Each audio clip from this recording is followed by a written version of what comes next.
Joe doesn't have the title of Chief Sustainability Officer, but he should for the city of Fresno. He does the job without the title. Yes, I do.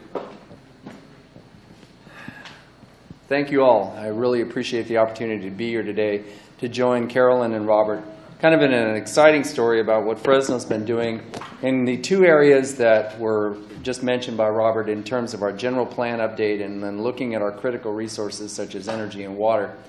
We have learned that data actually does drive investment in efficiency. We've got absolute proof of that. And we know that if we are successful at getting this broadband project out across the entire San Joaquin Valley, that our private sector, our ag industry will adopt it. They will embrace it. They already have begun embracing the technology. So it is not a case of will it happen? It's a case of it absolutely will happen. If we are able to put it there, we know it will work. Okay, now I'm going to see if I can make this thing work. There we go. Okay, so as Carolyn and Robert mentioned, Fresno is a big city in a rural setting. Fresno is the 5th largest jurisdiction in the state of California. We are 500,000 people. We have the highest per capita electricity use of any city in PG&E's service territory, and PG&E is the largest investor-owned utility in California, serving millions and millions of people, including all of the Bay Area, but also all of Northern California and down to the middle of California, or about Santa Barbara. This is a graph that shows how the city of Fresno has grown since World War II. This was the size of the city at the end of World War II, and this in red is where it is today.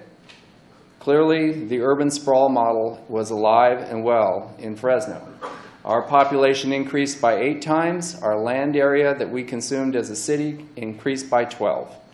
So urban sprawl has definitely been our motto for the last 50 to 60 years as we develop mostly low-density single-family homes, 6,000 square foot lots, and homes as big as 8,000 square feet.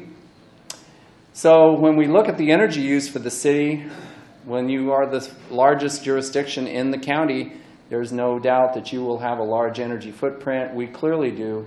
We use 50% of all the electricity consumed in Fresno County. This is data we got here from PG&E for 2009.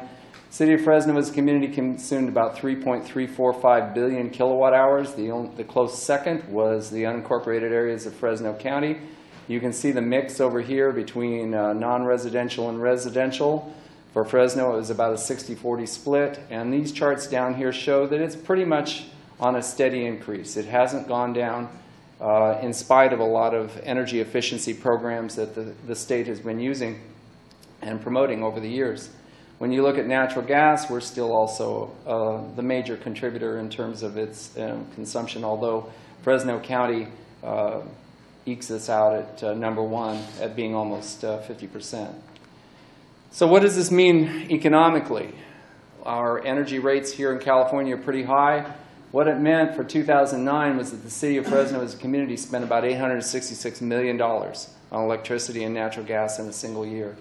And if we could lower that usage, while the gentleman, the gentleman from France mentioned that the French are, you know, they kind of like 20s. We like 30s. You know, 30% works for us. That would be $260 million circulating in our economy differently every year, and we think that that would be a really good thing in Fresno. So a more efficient land use, building design, and retrofits of existing buildings are the only way we're going to get there. So when we look out across the landscape and say, well, where are we going to start? Well, we decided that single-family homes are going to be our number 1 target. Purely 98% of the residential electricity consumed by single-family homes. The difference between single-family average consumption and multifamily consumption is about 40%. So clearly, the single-family home is less efficient than the multifamily home concept.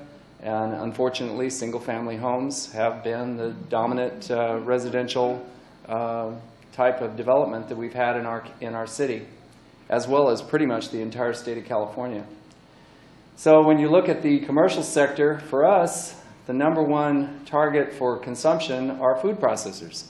well, gee, there's no big surprise. I mean, we're sitting right in the middle of this super rich ag area, so food processing would be a big consumer of our energy. The energy users for the commercial are located in different areas. So what have we done? We've developed a general plan that constrains our growth within our current sphere of influence out through 2035. This is quite historic, simply because, thank you, for 50, 60 years we've never been able to do that, but now we have, and data has driven that. It was comprehensive data analysis that drove the decision by our city council to constrain our growth and hold us within our current city boundaries.